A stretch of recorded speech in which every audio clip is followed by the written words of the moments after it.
In front of me is Tank 3 Pro, and today I would like to show you how you can set up Face Unlock.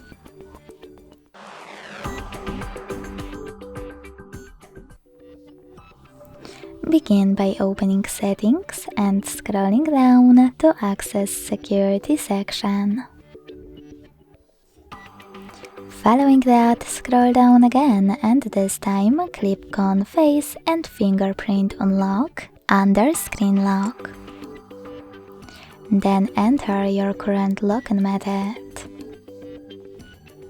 Finally, click on Face Unlock and choose More at the bottom right corner.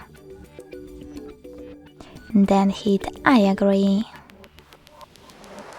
Now after tapping on Start, remember to keep your face in frame and follow all of the instructions from your screen.